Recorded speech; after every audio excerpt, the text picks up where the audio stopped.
Meu nome é Raul. Tenho 67 anos. E até aquela noite eu acreditava que sabia o que era uma boa rotina.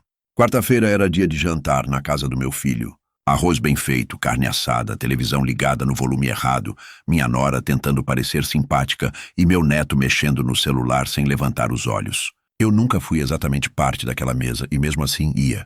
Pela presença, pela tentativa, pela sensação que me convencia, por teimosia, de que eu ainda pertencia a algum lugar. O celular vibrou no bolso da minha camisa, no momento em que levantei a taça para brindar o nada. Era meu vizinho, o Mauro. Um viúvo calado, quase da minha idade, morava na casa ao lado da minha há mais de 20 anos. Nós nunca fomos amigos no sentido clássico, mas havia um respeito silencioso entre nós, como dois homens que já viram demais para precisar se explicar. Atendi com aquele costume de abaixar o volume da voz quando se está como convidado, ainda que ninguém estivesse me ouvindo de verdade. Raul, ele disse. A voz dele estava trêmula, diferente. Você está em casa? A pergunta me paralisou de leve. Não, respondi, tentando sorrir com naturalidade para a mesa, enquanto cobria parcialmente o microfone. Estou jantando na casa do meu filho, por quê? Do outro lado da linha, houve um silêncio tão denso que quase fez eco dentro de mim. Então ele sussurrou, como quem não queria ser ouvido pelo próprio ar. Então, quem está na sua casa agora? Levantei os olhos devagar. A televisão ainda passava o jornal. Minha nora ria de alguma bobagem que o filho dela dissera, e meu neto nem havia percebido que meu rosto havia empalidecido. De todas as frases que alguém podia me dizer naquela noite, aquela era a única que não fazia sentido, e ao mesmo tempo fazia todo o sentido do mundo. Como assim? E perguntei, levantando da cadeira num impulso que ninguém na mesa pareceu notar. Mauro engoliu em seco do outro lado. As luzes da sua sala acenderam há 10 minutos. Eu vi da minha janela, depois a da cozinha. A porta dos fundos parece aberta. Ele fez uma pausa, e eu ouvi o som do vento passando por onde ele estava. Raul, tem alguém lá dentro? E não fui eu que vi isso primeiro. Foi minha neta. Ela está aqui comigo hoje. Ela gritou, apontou para a janela. Meu filho perguntou com a voz distante. Tá tudo bem aí, pai? Mas eu já estava pegando a chave do carro que sempre deixava no bolso interno do blazer. Fica aí, falei no telefone. Não sai de casa, tranca a porta. E se qualquer coisa acontecer, chama a polícia. Eu tô indo. A última coisa que ouvi foi Mauro dizendo, bem baixinho, toma cuidado. Quem tá aí não entrou para conversar. Não esperei pela sobremesa. Nem pelo café. Nem pelo olhar surpreso da minha nora, que só percebeu minha saída quando bati a porta. Entrei no carro com a respiração pesada, cada pensamento se embaralhando na minha cabeça. Minha casa. A minha casa. Quem estaria lá? Por quê? Não havia sinais anteriores de perigo. Nada parecia fora do lugar até então. Mas Mauro não era homem de brincadeira. E se ele viu, então alguém estava mesmo lá dentro. A estrada entre a casa do meu filho e a minha parecia mais escura que o habitual. O asfalto, sempre tão conhecido, agora parecia um corredor entre dois mundos. Um onde eu era um velho aceitando convites por obrigação, e outro onde algo, ou alguém, me esperava no que deveria ser meu único espaço seguro. Acelerei. Passava dos 70, coisa que não fazia havia anos. Meu coração batia num ritmo que não obedecia mais ao tempo da idade. Não era só o medo da invasão. Era o medo do significado. Quem entra na casa de um velho viúvo numa quarta-feira à noite com as luzes apagadas? Que tipo de pessoa escolhe invadir um lugar assim, no escuro, sem aviso? A rua estava deserta quando virei a esquina. A luz da varanda da minha casa estava acesa. E pior, tremeluzia. Como se alguém tivesse ligado e desligado várias vezes. Estacionei sem cortar o motor. Observei primeiro. A cortina da sala estava um pouco aberta. Vi uma sombra pequena, rápida. Alguém passou na direção da cozinha. Não era imaginação. Não era sombra de árvore. Não era gato. Desci do carro e desliguei os faróis. A minha mão tremeu ao apertar o botão do alarme, que desligou com um bip que pareceu ecoar pelo quarteirão todo. Segurei a chave como se fosse uma arma, ainda sem saber se entraria pela frente ou pelos fundos. Dei a volta, evitando a varanda, indo pela lateral. O portão da entrada dos fundos estava apenas encostado. A maçaneta suja, como se alguém tivesse entrado com pressa. Ou sujo, ou com sangue. Eu não sabia, mas meu cérebro já começava a formular explicações que eu não estava pronto para aceitar. Foi então que ouvi um ruído seco lá dentro, como se uma gaveta fosse aberta com brutalidade, ou um quadro arrancado da parede. Era minha casa, mas de repente não era. Não mais, e o pior, era que eu tinha um segredo naquela casa. Um que nem meu filho conhecia. Um que, se alguém descobrisse, poderia mudar tudo, mas isso eu só entenderia mais tarde. As pessoas gostam de dizer que com a idade vem a sabedoria, mas o que elas não falam é que, com a idade, também vem o instinto. Um tipo de alarme silencioso que toca por dentro, sem sirene, sem grito, só um peso. E naquela noite, quando vi aquela luz acesa e a cortina balançando do lado de dentro da minha própria sala, esse instinto falou mais alto do que qualquer outra coisa. Não era só preocupação. Era uma certeza crua de que alguma linha havia sido cruzada. E que, dali em diante, eu não era mais apenas o velho da Rua 14 que regava as plantas e pagava as contas com antecedência. Eu segurei a maçaneta da porta dos fundos com uma mão que tremia menos do que eu esperava. Esperava encontrar trancada. Mas não estava. Aquilo confirmou o que Mauro tinha dito. Alguém entrou. E fez questão de que fosse pelo fundo, onde a câmera do poste não pega e a cerca é mais baixa. A entrada de quem conhece, de quem estuda, de quem espera. Empurrei a porta com o ombro abrindo devagar. O ar lá dentro estava mais quente do que deveria, abafado. O tipo de ar que vem quando a casa está sendo violada. Na cozinha, as cadeiras estavam fora do lugar. A toalha, amassada no chão. Uma das lâmpadas pendurada, oscilando como se alguém tivesse batido nela. Não havia barulho algum agora.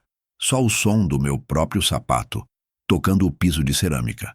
E o farfalhar leve das folhas da árvore do quintal, encostando na janela.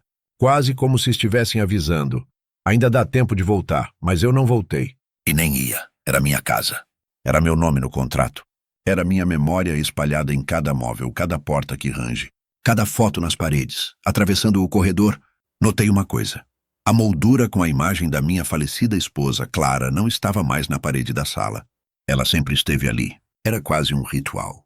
Passar pela sala, olhar de relance para aquele sorriso dela parado no tempo e seguir. Mas agora nada. Nem o quadro, nem os pregos. Entrei com mais pressa, cruzando a sala em direção ao canto onde ficava a estante. E foi aí que vi. O retrato dela estava no chão. Vidro estilhaçado, moldura quebrada. Mas não como se tivesse caído. Não havia marcas de impacto. Ele estava colocado ali, cuidadosamente. Como se alguém tivesse tirado da parede e o deixado de propósito, onde eu veria primeiro. Um aviso. Naquele momento algo mudou dentro de mim. Não era mais só invasão. Era mensagem. Era pessoal. Fui direto ao meu quarto. Queria ver se o armário estava intacto, se o fundo da gaveta de baixo, onde eu escondia algumas coisas que nem meu filho sabia que existiam, ainda estava fechado. Mas parei na porta. A luz do abajur acesa, a cama revirada, um cheiro forte de perfume barato no ar, como se alguém tivesse borrifado algo para encobrir outro cheiro. A sensação era de que por poucos minutos eu não cruzei com o invasor cara a cara. Ele tinha estado ali, tocado na foto da minha esposa, sentado na minha cama, procurado algo que talvez ainda estivesse aqui. Ou talvez já tivesse sido levado. Abri a primeira gaveta e comecei a verificar tudo. Meus documentos intactos. Meus cartões todos ali. Chequei meu cofre portátil, o pequeno que ficava atrás da sapateira. Fechado. Mas ao puxar a caixa de madeira em que guardava minhas medalhas antigas do exército, encontrei a tampa entreaberta. As medalhas estavam lá. Mas havia algo novo dentro dela. Um bilhete. Papel simples. Caneta esferográfica preta. 3 palavras escritas com uma letra que eu conhecia, mas não queria reconhecer. Ainda não acabou. Foi aí que o calor no meu corpo virou gelo. Porque aquela letra, tremida, irregular, com as letras O muito abertas, era familiar. Eu já tinha visto aquilo antes, muitos anos atrás, numa carta de cobrança judicial endereçada à empresa onde eu era sócio. Uma carta que tinha sido assinada por um nome que eu passei anos tentando esquecer. Rubens. Rubens não era parente, mas tinha sido quase. Ex-cunhado, irmão da minha falecida esposa. Um homem que durante um tempo esteve perto demais, dentro demais da minha vida. E que, quando eu mais precisei de apoio, tentou tirar tudo de mim por baixo dos panos.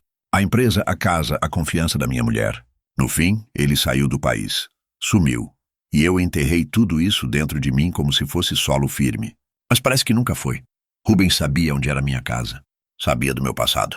Sabia que mesmo velho, eu ainda escondia coisas que ninguém mais conhecia.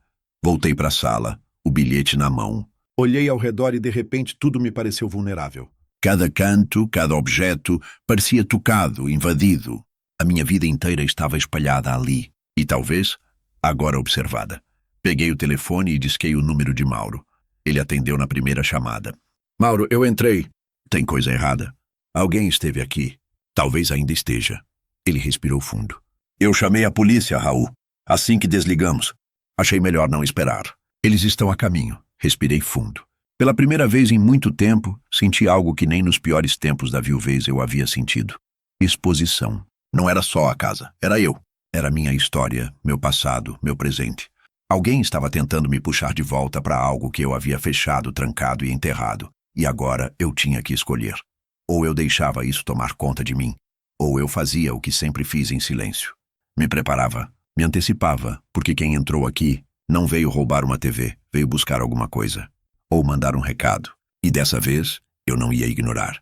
A polícia chegou 12 minutos depois da minha ligação com o Mauro.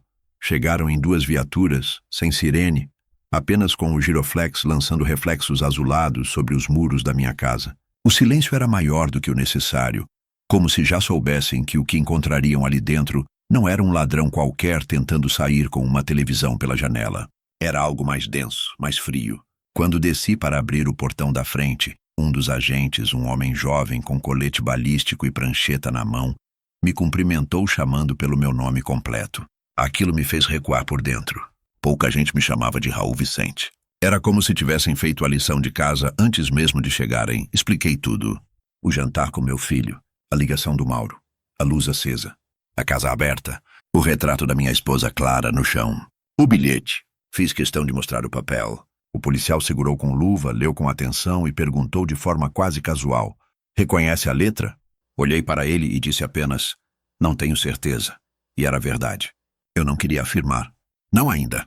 Porque se eu dissesse o nome Rubens, traria de volta um passado que poderia fazer mais estrago do que o invasor daquela noite jamais conseguiria sozinho. Eles vasculharam a casa com lanternas. Um dos policiais subiu para o sótão, o outro examinou os fundos. Não havia sinais de arrombamento, mas havia indícios de presença recente. Pegadas leves no chão de madeira. A maçaneta da porta do escritório com impressões digitais já borradas. Um pano de prato amarrado com força na torneira da pia, como se alguém o tivesse usado para limpar algo às pressas. E então havia a porta do escritório. Ela estava entreaberta. Isso, por si só, não significava nada. Mas para mim significava tudo. Porque aquela porta nunca ficava aberta. Eu tinha o hábito de fechá-la toda vez que saía do cômodo, mesmo que não houvesse ninguém além de mim na casa. Era um hábito antigo, quase um reflexo. Clara costumava deixar a porta encostada, e isso sempre me dava nos nervos. Depois que ela morreu, fechei aquela porta como se fosse um luto simbólico. Nunca mais deixei ela entreaberta. E naquela noite ela estava com exatos 2 palmos de abertura, como se alguém tivesse saído dali às pressas. Ou pior, como se alguém ainda estivesse lá. Pedi ao policial que me deixasse verificar com ele. Entrei devagar. A lanterna da arma dele iluminou o canto da estante, depois o tapete, depois a poltrona no fundo. Nada. Estava vazio. Mas o silêncio estava errado. Era o tipo de silêncio que pesa. Não aquele da madrugada em paz, mas o silêncio que se instala quando alguém acaba de sair do ambiente e ainda há calor no ar. O tipo de silêncio que carrega respiração recente, tensão recém-evaporada. E ali, naquele escritório abafado, eu senti aquilo tudo. Me aproximei da escrivaninha. A gaveta de baixo estava entreaberta. Essa sim, definitivamente nunca era usada. Ali dentro ficava a pasta preta onde estavam guardados alguns documentos que Clara havia deixado. Papéis de herança, certidões, contratos de quando compramos o terreno da casa. Mas ali também ficava outra coisa. Um envelope com uma cópia de uma escritura. A escritura de uma propriedade em nome de uma empresa que meu filho não sabia que existia. Toquei a pasta. A posição dela havia mudado. Alguém mexeu. E rápido. Abri. Os papéis estavam lá, mas não na mesma ordem. O envelope da escritura estava mais fundo, como se alguém tivesse tentado pegar e desistido. Ou não encontrou o que queria. Olhei para o policial que me observava. Não disse nada. Ele tampouco perguntou. Do lado de fora, o outro agente apareceu no corredor com algo na mão. Uma sacola plástica transparente com um pano vermelho embolado dentro. "Achamos isso jogado atrás do tanque coberto por um balde", ele disse. "Pode ser só lixo. Pode ser outra coisa." Peguei a sacola. O pano não era meu. Era grosso, tipo aqueles panos de limpeza industrial. Havia manchas escuras. "Vamos levar para o laboratório só para descartar." Consenti com a cabeça e deixei que fizessem o que tinham que fazer. Quando finalmente saíram, depois de anotarem meu depoimento e deixarem um cartão de contato, eu tranquei a porta com 3 voltas de chave, encostei a cabeça nela e respirei fundo. Eu estava sozinho, mas não me sentia só. Me sentia observado. Voltei para o escritório. Acendi o abajur, sentei na poltrona de couro que range ao menor movimento e encarei a escrivaninha por minutos. Então me perguntei, por que agora? Por que depois de tantos anos alguém invadiria minha casa? Se fosse um assalto comum, teriam levado algo. Mas nada foi levado. Nem eletrônicos, nem dinheiro, nem objetos de valor. Só a foto de Clara removida. Só a pasta revirada. Só o bilhete deixado. Aquilo era mensagem. Aquilo era uma corda sendo puxada. Alguém queria que eu acordasse. Fui até o armário do corredor. Peguei uma caixa de madeira velha, onde eu guardava recortes de jornal e alguns arquivos antigos. Entre eles, havia um dossiê, um amontoado de papéis de 1994, com xerox de contratos assinados por Rubens, atas de reunião da empresa que tínhamos juntos, e um relatório que eu mesmo escrevi depois de descobrir os desvios de dinheiro que ele havia feito, pouco antes de desaparecer. Aquilo ficou ali por quase 30 anos, e agora parecia que estava prestes a voltar para me cobrar algo. Antes de dormir, liguei novamente para Mauro. Ele atendeu de primeira. Disse que as luzes haviam apagado por volta das 10h30. Que não viu ninguém sair pela frente, mas ouviu um som estranho vindo do quintal. Como se alguém tivesse pulado a cerca com alguma coisa pesada nas mãos, ele disse. Agradeci pela vigilância. Disse que estava bem. E menti dizendo que não havia nada grave. Mas naquela noite, antes de apagar a luz do quarto, encarei a janela por alguns segundos. Minha casa era meu castelo. E agora, eu tinha a impressão de que as paredes sabiam mais do que eu. Tinha uma coisa ali. Ou alguém. E eu não ia descansar até entender quem. E por quê. Na manhã seguinte, levantei antes do sol. Não dormi, na verdade. Apenas fiquei deitado, de olhos abertos, sentindo o silêncio da casa como quem ouve um grito abafado no fundo da memória. Levantei com os ossos estalando e fui direto para a cozinha. A cafeteira demorou mais do que o normal para esquentar, como se até ela estivesse desconfiada do que havia acontecido. Bebi o primeiro gole de café com a mão ainda trêmula, e então me sentei no chão da sala, olhando para os cacos da moldura que segurava a foto da Clara. Não juntei os pedaços. Ainda não. Parecia que, se eu recolhesse aquilo, estaria aceitando que o que aconteceu na noite anterior era real. E eu ainda precisava entender onde essa realidade começava e terminava. Foi quando notei, no chão de madeira, perto da moldura, havia algo que eu não tinha visto com clareza na noite anterior. Talvez pela pressa, talvez pela escuridão, talvez porque minha mente não queria enxergar. Mas agora estava ali, pegadas, não de sapato, não de bota, pegadas de pés descalços, desenhadas em marcas quase invisíveis de sujeira, pó e óleo. Uma pisada mais funda, outra mais leve. Um rastro irregular que começava no canto da sala, cruzava em direção ao corredor e depois desaparecia perto da escada que leva ao sótão. Me levantei lentamente e, com cuidado para não apagá-las, segui a trilha com os olhos. A marca era estranha. O pé era grande, mas fino demais para ser de homem e largo demais para ser de mulher. Havia algo de deformado. O dedão mais afastado, o calcanhar mais estreito. Como se o pé tivesse sido forçado a crescer dentro de um calçado pequeno demais. Por anos. Aquilo me perturbou mais do que o bilhete da noite anterior. Porque era físico, estava ali. A sujeira não mente. Alguém pisou naquela casa com os próprios pés e fez questão de deixar um rastro. Subi devagar para o andar de cima. O corredor estava limpo, silencioso. Mas no terceiro degrau da escada, bem no canto, havia um fiapo escuro preso no rodapé. Abaixei para pegar. Um pedaço de tecido, preto encardido, como lã velha ou pano de moletom puído. Guardei no bolso e continuei a subir. Não havia sinais de arrombamento em nenhuma janela. Tudo fechado, o que me deixava com apenas 2 opções. Ou o invasor ainda estava lá dentro enquanto eu caminhava pelos cômodos, ou saiu por onde entrou, deixando tudo exatamente como encontrou. E essa precisão me incomodava. Fui até o sótão. Não era um espaço grande. Teto baixo, paredes forradas de madeira velha, cheiro de eucalipto e mofo. Lá em cima guardava caixas com papéis antigos, alguns livros da Clara, e até onde eu lembrava, uma maleta metálica trancada, daquelas antigas de contador, que eu usava nos anos 90 para guardar documentos bancários e recibos fiscais. Quando empurrei a portinhola do sótão, A primeira coisa que senti foi o ar quente. Mais quente do que o normal, mesmo com o calor da primavera. Alguém tinha ficado ali. Talvez por horas. Talvez esperando. Talvez escutando. Subi os 3 degraus e me ajoelhei dentro do espaço. Não era fácil se mover ali, principalmente com minha idade, mas eu me conhecia bem o suficiente para ignorar os estalos dos joelhos. Com a lanterna do celular acesa, procurei a maleta. Estava no mesmo lugar, trancada, mas a camada de poeira sobre ela estava interrompida por marcas de dedos. 4, para ser exato. Alguém abrira a tampa, tentara forçar a fechadura, e não conseguiu. O que significava que quem quer que tenha estado ali sabia exatamente o que estava procurando. E onde a ficha caiu de uma vez? Rubens. Ou alguém amando dele. Ou alguém que descobriu o que eu nunca contei a ninguém.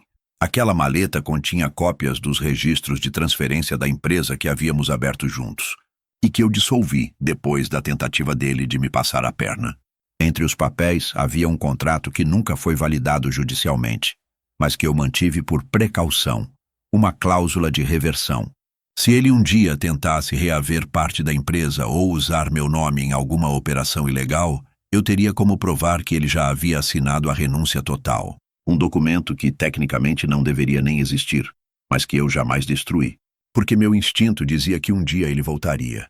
Desci do sótão como se carregasse chumbo no peito. A casa parecia mais pequena agora, como se ao invadirem o meu espaço, tivessem roubado também o volume do meu mundo. Sentei na poltrona da sala, e ali fiquei por mais de 1 hora, apenas olhando para a porta fechada, como se esperasse ela abrir sozinha a qualquer momento. Foi quando a campainha tocou. Um som seco. Uma vez só. Levantei, fui até a porta, olhei pelo olho mágico. Era Mauro.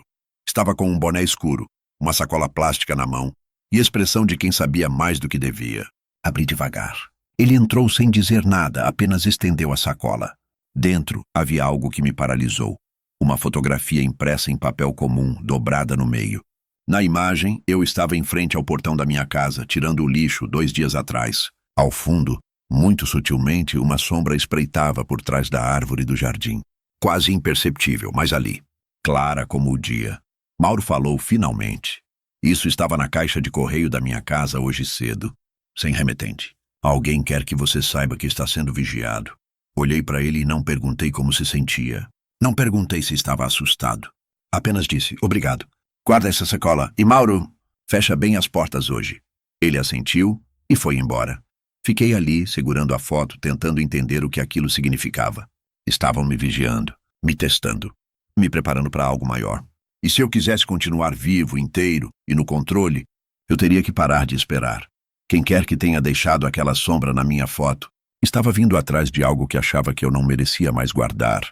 Mas se eles achavam que idade era sinônimo de fraqueza, estavam prestes a descobrir o contrário. Aquela foto deixada na caixa do Mauro não era apenas um aviso. Era um lembrete de que mesmo quando eu achava que estava sendo cauteloso, alguém já estava 2 passos à frente. 2 noites antes, lá estava eu no portão de casa, despreocupado, carregando um saco de lixo sem imaginar que a menos de 5 metros de distância, um vulto se escondia entre os galhos da minha própria árvore. Não há nada mais humilhante do que ser fotografado no ato mais banal da vida, sabendo que aquilo foi um teste, um ensaio, um mapeamento do meu comportamento. Eles estavam me estudando. E pior, me conheciam melhor do que eu imaginava. Voltei para dentro, trancando a porta com mais força do que o necessário. Sentei diante da escrivaninha e espalhei sobre ela as peças que tinha até ali. O bilhete deixado na medalheira, as pegadas deformadas, o pano encardido, a fotografia impressa, a pasta revirada no escritório, a tentativa de acesso ao sótão e o quadro de Clara.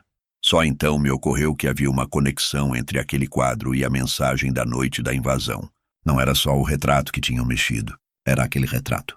Clara sorria ali como se estivesse viva, com o vestido azul claro que usou no nosso aniversário de 25 anos de casados. Aquela imagem era especial.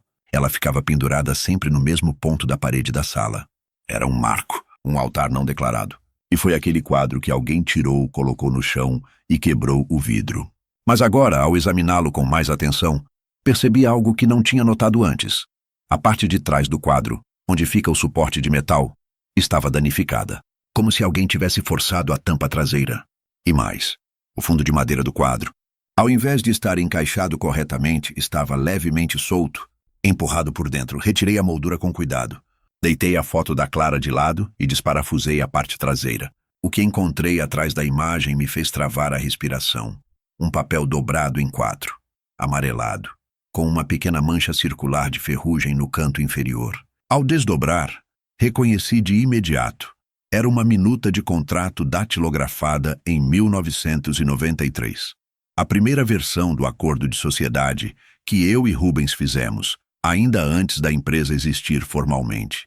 Naquela época, os documentos passavam por várias mãos antes de ganharem assinatura. Essa cópia, em particular, era uma versão preliminar, sem validade jurídica, mas continha uma anotação à caneta, feita por Rubens, sugerindo uma cláusula oculta de participação fantasma em uma terceira empresa que eu jamais aceitei incluir no acordo final. Eu tinha esquecido completamente que havia escondido aquele documento ali na época. Clara insistiu para que eu não jogasse nada fora.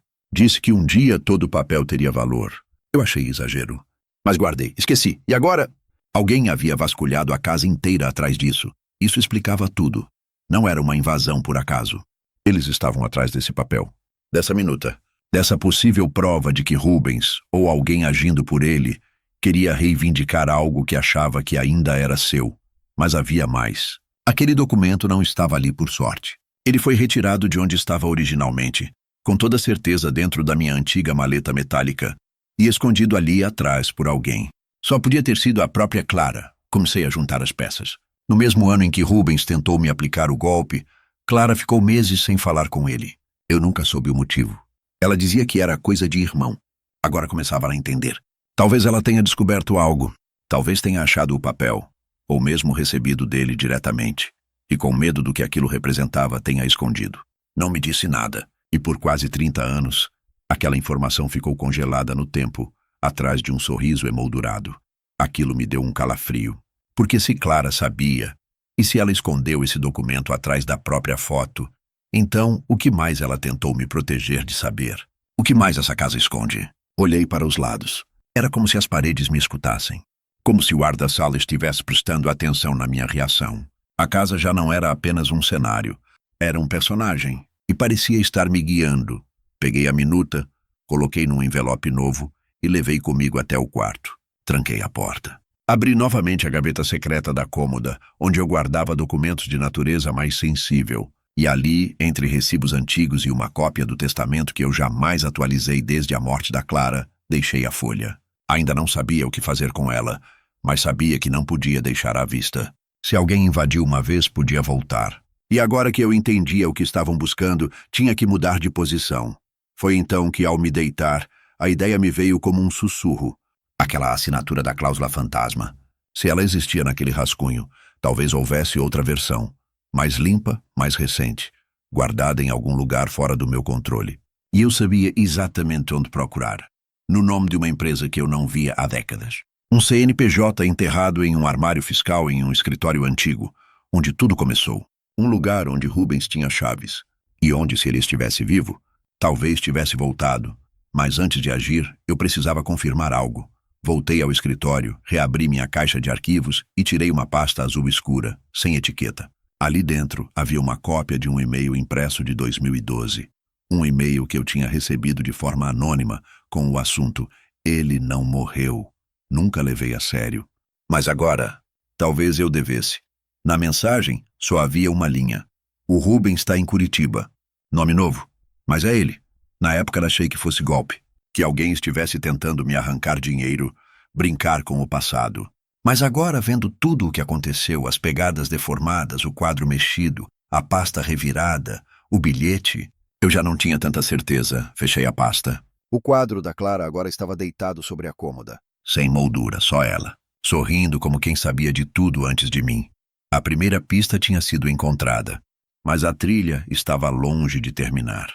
E no fundo, eu já sabia. Se o Rubens estivesse realmente de volta, ele não viria só atrás de um papel, ele viria atrás de mim. O 6º dia depois da invasão amanheceu com o céu mais cinza do que o normal. Uma camada densa de nuvens se arrastava sobre a vizinhança, como se algo quisesse cobrir o bairro inteiro com um cobertor de silêncio. Não havia vento, mas as árvores se mexiam. As folhas giravam sozinhas no quintal, como se alguém as tivesse chutado e desaparecido. A natureza parecia nervosa. Eu também. Levantei da cama com uma inquietação que não sabia nomear. Durante a noite, sonhei com o quadro da Clara caindo do alto da estante sozinho, sem ninguém tocar. Acordei suando, mas não por causa do pesadelo, e sim pela sensação de que ele não era apenas um sonho. Meus sentidos estavam todos alertas, como se meu corpo, mesmo dormindo, estivesse tentando me dizer algo que minha mente ainda não alcançava. Tomei café sem fome, como quem cumpre um ritual, e olhei para a escada do sótão como quem encara um animal enjaulado. Eu já tinha ido lá dias antes, sim.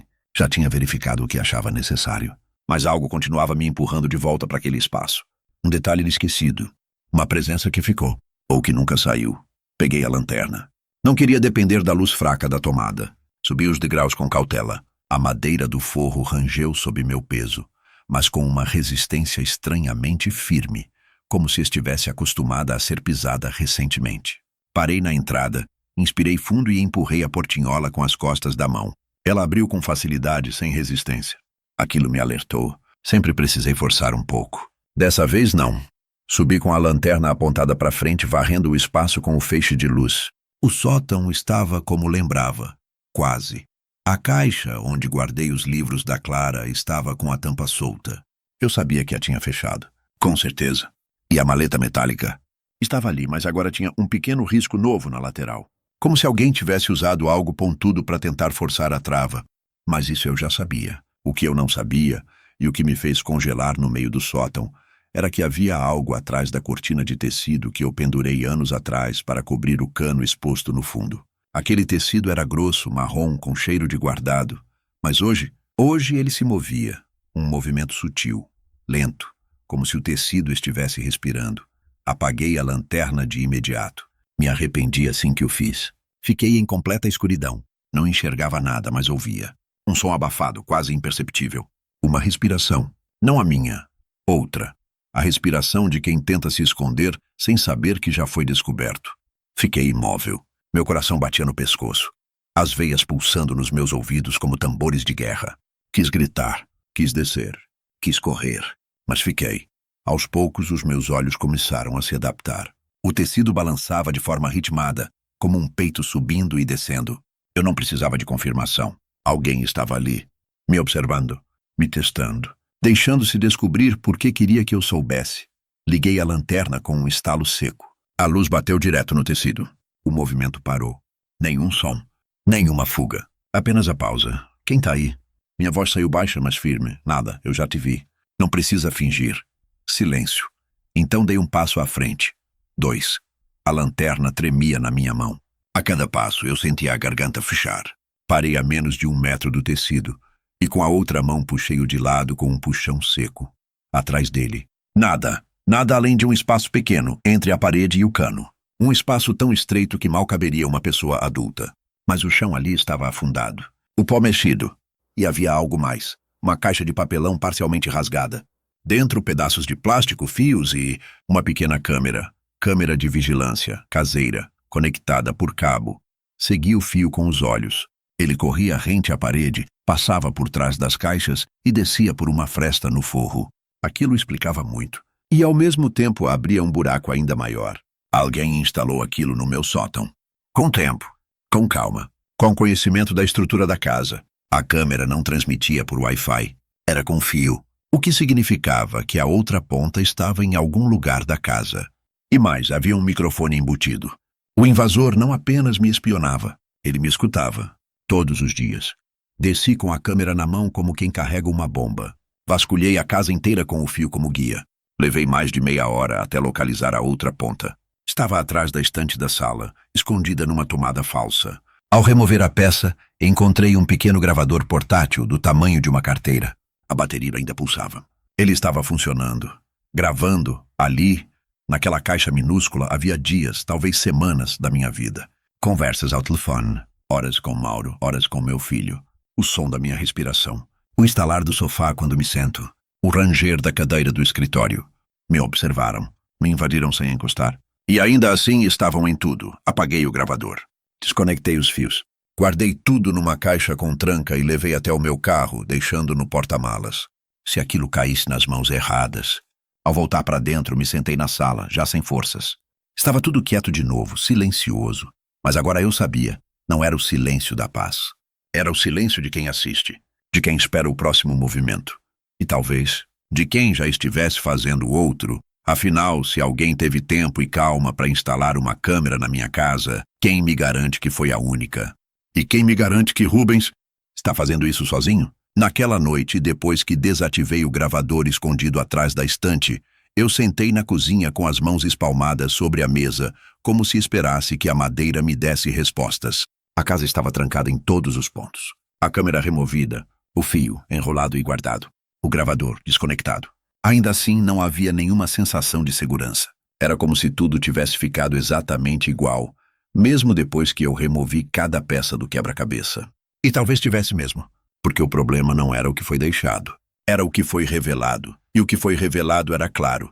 Alguém estava tentando abrir uma ferida antiga.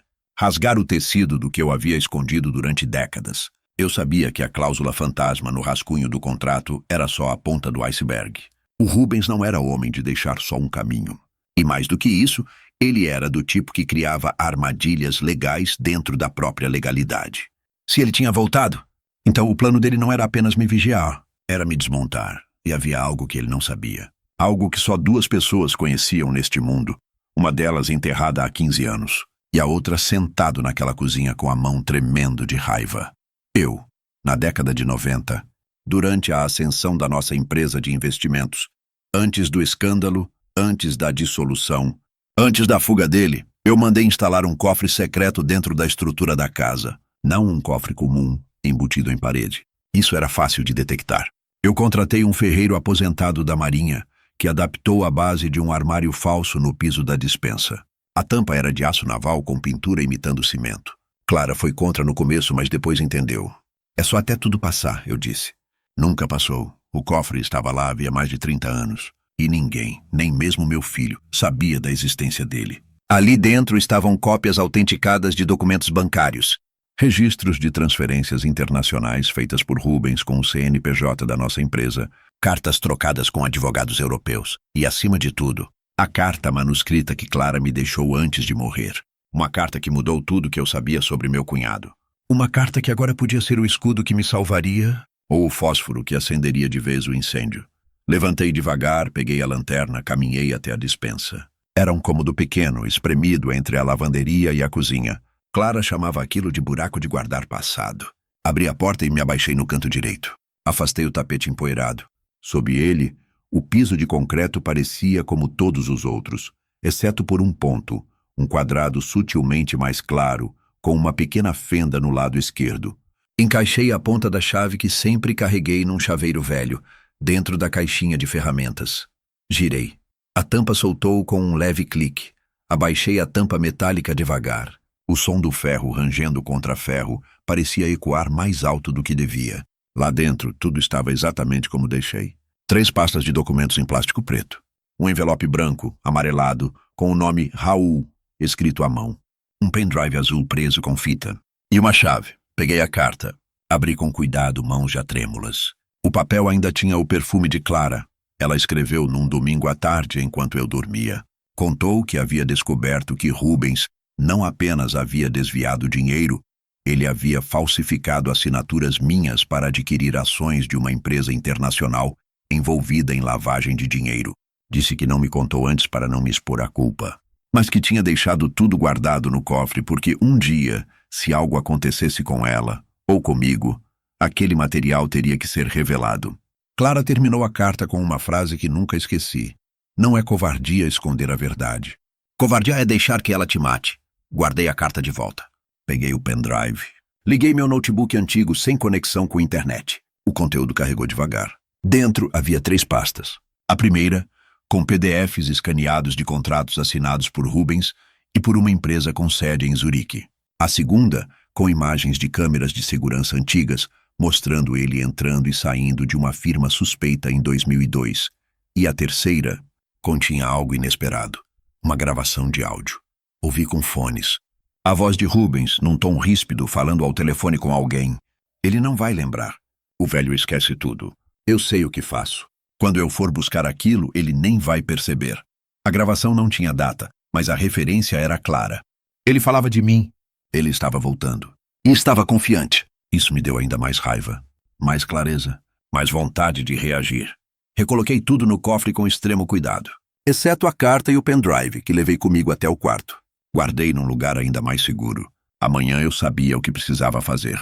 Ir ao cartório, autenticar, digitalizar, me antecipar.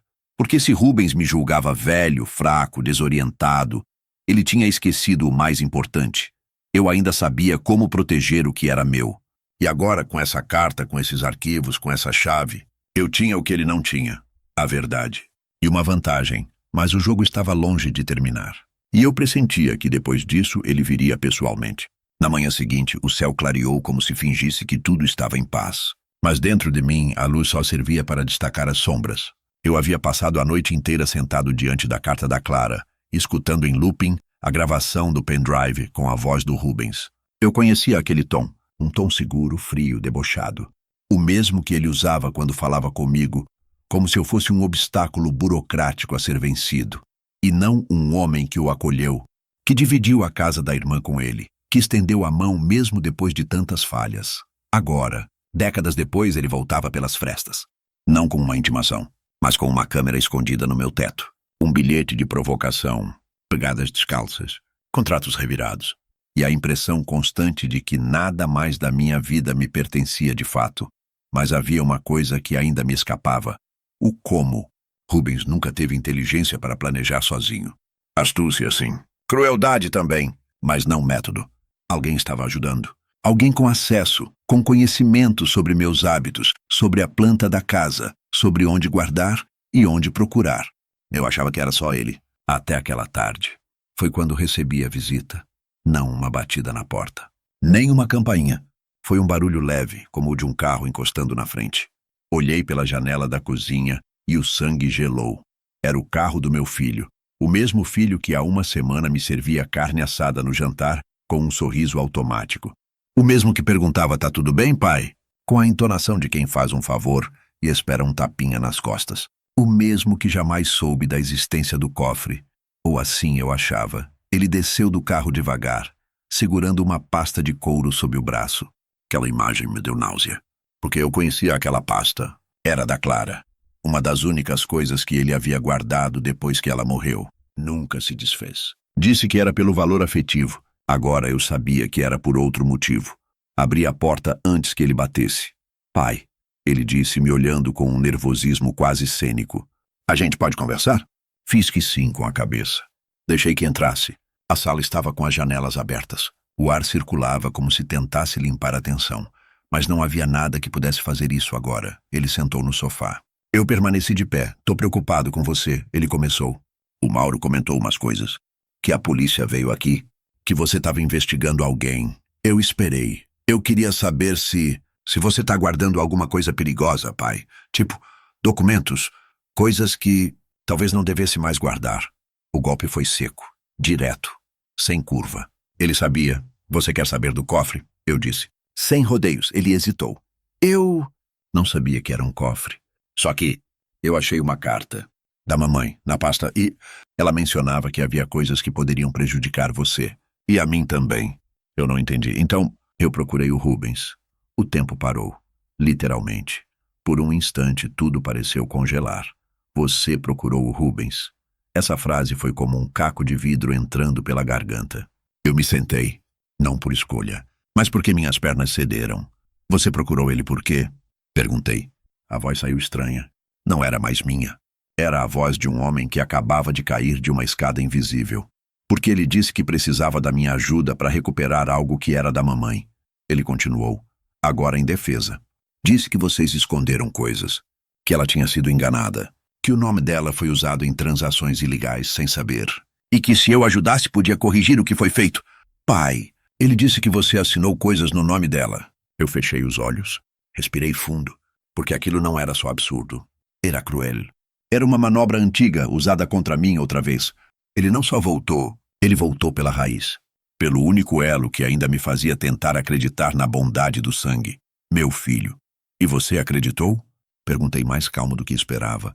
Você achou que eu usaria sua mãe como laranja? Ele baixou os olhos. Eu achei que talvez tivesse feito algo errado e estivesse tentando proteger a gente. Eu só achei que era minha vez de proteger você. A ironia. Ele tentou me proteger, me traindo, me entregando, ajudando o homem que tentou destruir tudo o que eu construí. Rubens não precisava invadir a casa. Ele já tinha uma cópia da chave. Meu próprio filho. O Rubens usou você. Eu disse quase num sussurro. Ele jogou sua culpa contra mim. Jogou sua insegurança contra a memória da sua mãe. E você caiu. E no meio disso tudo, você permitiu que invadissem minha casa. Ele arregalou os olhos. Eu não pedi isso, pai. Eu só passei algumas informações. Planta da casa, horários, hábitos. Achei que ele só queria conversar com você. Não que ele instalasse câmeras no meu teto, vasculhasse minhas coisas, mexesse na foto da sua mãe. Ele ficou pálido. Puxou o ar, mas não respondeu. Ele esteve aqui, continuei, com os pés sujos, com as mãos cheias de passado. Ele vasculhou meu sótão. Tentou abrir meu cofre. Ele sabia onde procurar porque você disse. Você achou que estava sendo esperto, mas só foi burro. E burro, filho, é pior que traidor, porque acha que está fazendo o certo. Silêncio. Pai. Ele disse que se eu ajudasse, ele pagaria minhas dívidas. Você sabe que as coisas não tão fáceis. O banco, o carro, a hipoteca. Eu achei que estava salvando minha família. Eu me levantei. Você salvou uma coisa, filho. Salvou a certeza de que, a partir de hoje, eu não te devo mais nada. Ele levantou a mão, como quem tenta pedir um novo julgamento. Pai, eu ainda sou seu filho. E eu ainda sou o dono dessa casa. Ele entendeu. Na expressão, no corpo, na ausência de abraço. Saiu sem dizer adeus, levando a pasta que um dia foi da mãe dele, que agora era só um artefato sujo por dentro. A porta se fechou e a casa ficou em silêncio, mas dessa vez não era o silêncio do medo. Era o silêncio de quem entendeu que, a partir dali, o laço de sangue era só mais uma corda velha e que a guerra, enfim, estava declarada. Naquela noite, depois que a porta se fechou e meu filho foi embora com os ombros curvados, carregando a vergonha como se fosse apenas dívida, eu sentei na poltrona da sala e não acendi nenhuma luz. O breu da casa me pareceu mais honesto do que as últimas palavras que ouvi. Pela primeira vez em muito tempo me permiti sentir tudo de uma vez. Não como lamento, mas como combustível. Vergonha, raiva, culpa, lucidez. Como se cada uma dessas emoções formasse o pavimento de um novo caminho. Porque estava claro. Eu não era mais um pai tentando proteger um legado. Eu era um homem sendo caçado, e eu já havia sido caçado antes. A diferença agora era que, desta vez, eu sabia como virar o jogo. A primeira coisa que fiz foi listar tudo o que eu sabia, e tudo o que eles achavam que eu não sabia. Abri meu caderno de capa dura, o mesmo que usei durante anos para controlar entradas e saídas da firma, e escrevi à mão cada peça desse xadrez, nome por nome, movimento por movimento. Rubens, meu filho, a câmera no teto, a tentativa de abrir o cofre, a fotografia deixada na casa do Mauro, a visita não anunciada, a carta da Clara, o pendrive, o gravador, o pano encardido com marcas de óleo. Cada elemento era um pedaço do cenário. E o cenário estava ficando claro. Eles não estavam atrás de mim como homem. Estavam atrás do que eu representava. A última barreira entre eles e um dinheiro que não lhes pertence. Um nome que eles queriam arrastar para a lama. Um silêncio que achavam que não teria resposta.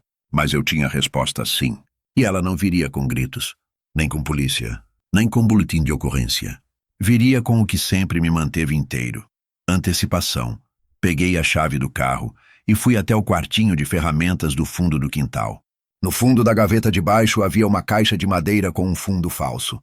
Lá dentro guardei durante anos o que chamo de meus últimos trunfos. Cópias físicas de documentos que nunca digitalizei. Certidões assinadas à mão. Cópias de contratos com firma reconhecida. Registros de doações feitas pelo Rubens para contas em nome de terceiros. Tudo estava ali, dormindo, e agora acordava comigo. Levei tudo para dentro. Preparei 3 envelopes, cada um com cópias diferentes. Um ficou comigo, outro lacrado, com meu advogado de confiança, um homem chamado Estevão, que me defendeu durante a dissolução da empresa quando Rubens sumiu. E o terceiro eu entregaria pessoalmente, mas ainda não. Primeiro era hora de plantar silêncio. Nos dias seguintes, apaguei minha presença. Fiquei em casa, mas troquei as cortinas. Desliguei o telefone fixo. Bloqueei números que não conhecia. Não saí para comprar pão. Não fui ao médico. Não atendi ligações do Mauro. Ele entenderia. Silêncio é arma. E quem está acostumado a vigiar se desespera com ausência. E funcionou. 2 dias depois, a campainha tocou às 7h40 da manhã. Espiei pela janela. Um carro desconhecido estacionado em frente. Uma mulher, jovem, com expressão dura, segurando uma prancheta. Disse que era da empresa de energia e que precisava verificar o relógio. Não abri o portão. Pedi que mostrasse o crachá. Ela gaguejou. Insisti. Ela foi embora em menos de 1 minuto. Minutos depois, recebo uma ligação anônima. Não atendi. No fim da tarde, outra tentativa. Um carro passou 3 vezes pela frente da casa, devagar, como se procurasse algo. Ou alguém. Anotei a placa. No dia seguinte, mais silêncio. Mas agora, um silêncio barulhento. Foi aí que percebi. Eles estavam perdendo o controle. No 4º dia, recebi um envelope amarelo na minha caixa de correio, sem remetente. Dentro, uma única folha impressa. Um acordo de confidencialidade, informal, mal formatado, oferecendo indenização simbólica, em troca da devolução de documentos relacionados ao passado empresarial. Assinado com uma rubrica que fingia ser profissional, mas eu conhecia bem. Era Rubens, típico. Tentava parecer legítimo usando ameaças veladas. Se aceitar, encerramos por aqui. Como se ele ditasse as regras. Eu ri. Peguei a folha. Coloquei no escorredor da pia e joguei água quente por cima até a tinta escorrer. Deixei secar na varanda. Era meu aviso. E ele seria visto. Aquela noite, liguei para o Estevão. Disse apenas, está começando. Ele entendeu. Envie os documentos hoje mesmo. Eles vão receber. Na manhã seguinte, entrei no carro e fui ao cartório. Atualizei meu testamento. Removi meu filho como beneficiário de tudo. Doei parte da propriedade rural para a ONG, onde Clara costumava ser voluntária. Separei os direitos autorais da biografia da empresa para um fundo em nome da biblioteca da cidade, com cláusula de transparência pública. E, por fim, instruí que caso algo acontecesse comigo nos próximos 30 dias, todos os dossiês seriam publicados digitalmente, em site aberto, com acesso irrestrito, sem segredos. No caminho de volta, parei em frente à antiga sede da empresa, hoje transformada num coworking decadente. Olhei para o prédio por alguns minutos. Quase entrei. Mas não entrei, porque já não fazia mais parte de mim. Era só uma casca. O que me cabia agora era proteger o que restava. E esse resto era o que eles mais temiam. A verdade na mão de alguém que não tem mais nada a perder. Voltei para casa. Tranquei a porta. Desliguei o celular. A última jogada já estava em curso. E se eles achavam que eu era só um velho solitário, distraído, com memória falha, então estavam prestes a aprender a lição mais dura da vida. Homens velhos têm poucas certezas, mas quando têm uma, eles transformam em destino. A vingança, quando é justa, não precisa de barulho, não exige palco nem plateia. Ela acontece no exato momento em que o outro percebe que não tem mais poder sobre você, que o que ele queria destruir, sobreviveu, que o que ele planejou em silêncio, caiu pelo silêncio. Foi assim que o último capítulo dessa história começou, não com uma explosão, mas com um e-mail. Na terça-feira, 5h41 da manhã, meu advogado Estevão me enviou uma mensagem simples, com o título Confirmado, Protocolado, Enviado. O corpo do e-mail continha apenas 3 linhas. Rubens foi intimado. Seu endereço atual está registrado como uma empresa de fachada em nome de terceiros. A documentação foi enviada com aviso de recebimento. Seu filho também foi citado, como cúmplice no acesso não autorizado à residência e tentativa de fraude patrimonial. Aguarde. Li aquela mensagem como quem lê o fim de uma sentença longa demais. Não por vingança, mas por alívio. Naquele mesmo dia, deixei a casa pela primeira vez em semanas. Fui ao mercado, fui ao barbeiro, comprei pão fresco, comprei flores, passei na floricultura e pedi um buquê de lírios brancos. Clara gostava. Ela dizia que lírios têm cheiro de verdade. Levei as flores até o cemitério e deixei no túmulo dela, com a tranquilidade de quem finalmente podia dizer: eu cuidei de tudo. Quando voltei para casa, havia um envelope colado discretamente no meu portão. Sem carimbo, sem assinatura. Apenas uma folha digitada com a seguinte frase: você venceu esta, mas não acabou. Guardei o papel sem pressa. Já esperava. Eles sempre deixam um último sussurro, como se a ameaça fosse eterna. Mas o que Rubens, ou quem estivesse por trás daquele bilhete, ainda não tinha entendido, é que havia sim acabado. Porque quando um homem vive tanto tempo de cabeça baixa, carregando segredos que não lhe pertencem, quando ele finalmente se levanta, não volta mais ao chão. Na manhã seguinte, fui até o banco. Assinei os papéis finais da transferência de um fundo que Clara deixou por fora e que ninguém além de mim sabia. O valor, irrelevante para mim, mas não para quem iria receber. Deixei a quantia destinada para um programa de bolsas de estudo para mulheres em situação de vulnerabilidade, em nome dela. Clara nunca teve diploma, mas sonhava em ver outras alcançarem o que ela não pôde. No campo motivo da doação, escrevi: porque há lutas que não morrem com quem as iniciou. Na volta fui à delegacia. Falei com o escrivão. Entreguei pessoalmente uma cópia da gravação encontrada no pendrive. A voz de Rubens, a tentativa de manipulação. Ele ouviu em silêncio, sem interromper. No fim, disse apenas: isso basta. Eu sabia que bastava, porque não era mais sobre punir. Era sobre deixar registrado, para que nem a história nem a justiça fingissem que não sabiam. Cheguei em casa antes do meio-dia. Sentei na varanda.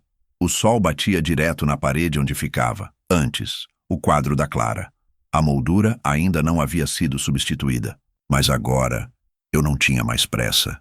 Não precisava repor. O que ela me deixou estava dentro, não pendurado. Foi então que escutei o barulho do motor. Olhei pela fresta do muro e reconheci o carro imediatamente. Não era o do Rubens. Era do meu filho.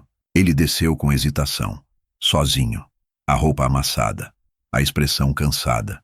Estendeu os braços devagar e disse: eu perdi tudo. Não respondi. Esperei. O Rubens sumiu. Me deixou sozinho. Disse que eu assumi o risco, que era minha responsabilidade. Nada do que ele disse me surpreendeu, e mesmo assim, doeu, porque ainda era meu filho. Ainda era o menino que chorava quando quebrava copo.